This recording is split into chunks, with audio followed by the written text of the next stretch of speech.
In the United States, a majority of members on the City Council in Minneapolis, where George Floyd died while in custody, have pledged to dismantle the local police department. The council has acknowledged that efforts to reform the force had not been effective in stopping police brutality. They said they wanted to replace it with a system that kept people safe. The police officer charged with second-degree murder is to make his first court appearance later today. Well, let's speak now to Professor Tricia Rose from the Centre for the Study of Race and Ethnicity in America at Brown University. Thank you very much for joining us. Dismantling police forces, is that the way to go, do you think? I think it's absolutely a critical piece of the puzzle. Police forces have been extended and expanded over the past 30 years to do much more than just keep the peace or provide public safety. And they've been expanded with military resources. They've been expanded with other kinds of powers of discretion and perceptual analysis of people on the street that has expanded police brutality over the past 30 to 40 years. So we have to really think about revising and returning to a public safety model and contracting the budgets and scope of power and really unchallenged power that police forces have been given. How would you assess, where are we in terms of the momentum of the protest? We have a difficult day, we have a funeral, we have a memorial service. How would you assess the mood of the American people? I think it's been remarkably consistent and focused on maintaining the momentum that the incident produced.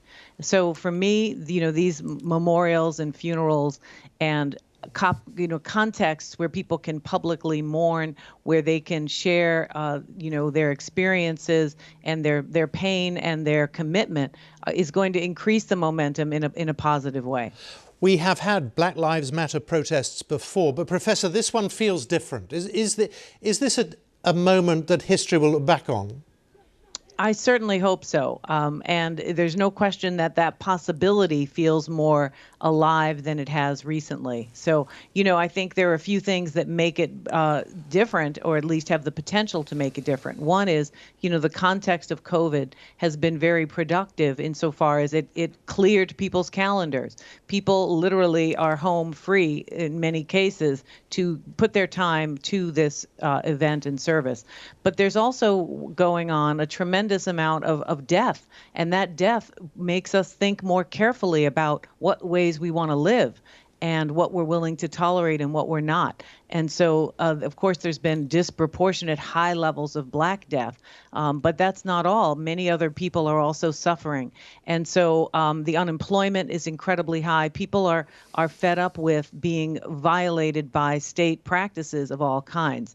There's also been significant investment, at least narratively, by corporations, including even Republican political figures like Mitt Romney, who's been at a Black Lives Matter rally. We would have never seen that 5 to 7 years ago. But the other thing that makes this very different is that you're dealing with a generation that is now in their early 20s who were 12, 13, 14 years old when Trayvon Martin was killed. And so they've been raised on a diet of extreme levels of public violence against Black people. And they've reached, I believe, a tipping point. So I think we see this possibility. There are so many names that come to mind. The Rodney King riots, people often forget that the riots were the response to the clearing of the police officers who were responsible for his death. I'm just wondering how this process can resolve itself until the officers who were involved in this killing are dealt with. Well, I think there's a fundamental difference in where the emphasis lies. At that point, people believed, and I think erroneously, that the police would have gone to jail. I don't think anybody believes that's very likely to happen anymore. And I think what we're seeing is that George Floyd and this incredibly violent and disturbing incident is a symbol of a much bigger problem to everyone. So whether these cops get off or not, the kinds of, defunding of the police, the 8 Can't Wait programs and initiatives, and the coordinated systemic change that it will take to dismantle the kinds of policing that's gone on is what people are focusing on. That's why these protests are not waiting right, for an adjudication by the criminal justice system. They know the police are in relation to that system. And even bigger than that, I would say, is that people understand when they talk about systemic racism that it's broader than the police in and of itself, right? It's really about connecting the police to the criminal justice system as a whole, to deep levels of wealth inequality, profound educational inequities, housing discrimination. And my own research in these areas show that it's an interlocking web that deeply crushes people. And the police are really one tipping point in relation to that broader system. The United States is dealing with two huge crises at the same time. The coronavirus pandemic, and a lot of people very concerned at seeing so many people out on the streets trying to socially distance, but it's not always possible, clearly. And you've got a president who seems to be struggling, some would say, with both crises at the same time. Yes, well, there's definitely a lot of struggling going on in the White House. There's no question that these two, crises, the pandemic and the killing of Black people, because that's the crisis. The protests are the antidote, right? But the crisis of the constant killing of Black people and the pandemic are obviously going to be a challenge. But people are deeply committed. They feel like, a number of Black people have been quoted in the press here as saying, listen, it's either COVID that's going to get me or the police are going to get me. So it's not like I stand much of a chance. So there's a kind of, we're on the edge of a precipice here where we might as well try to make change while we can.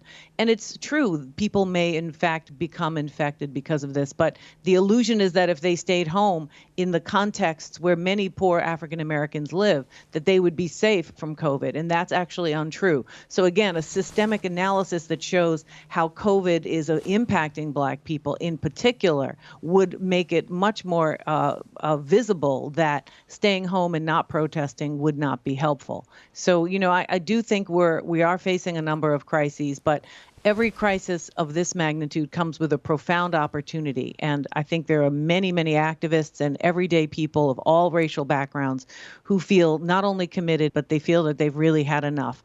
And it's that kind of tipping point that I hope we can galvanize. And it's all over the world. And I'm sure you've seen the images from cities, including London and Bristol, where a statue of one of the men who made a fortune out of the slave trade has been torn down and destroyed.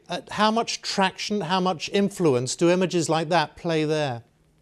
I think they create a lot of traction. Again, those kinds of actions of challenging this sort of celebrated legacy of white supremacy and saying that we will not publicly celebrate this anymore is the beginning not only of a narrative change, but a change that connects the dots between a history of enslavement and where slave patrols were eventually turned into the modern day police forces that we now have, right? Connecting those dots moving forward. You can't celebrate figures such as that and believe in a fundamental form of racial justice. But let me say one more thing. I mean, there's definitely been global support, which has been fantastic.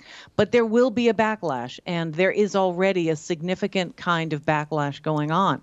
And that speaks to the fact that this isn't going to be some kind of slam dunk. There's a potential that this won't be a tipping point, and that the forces who are challenging this effort are going to really, be able to get their own traction. So we want to be very mindful and not jump to conclusions that all this momentum means systemic change. Professor Tricia Rose, great pleasure to talk to you. Thank you very much for your time this afternoon. Thank you for having me.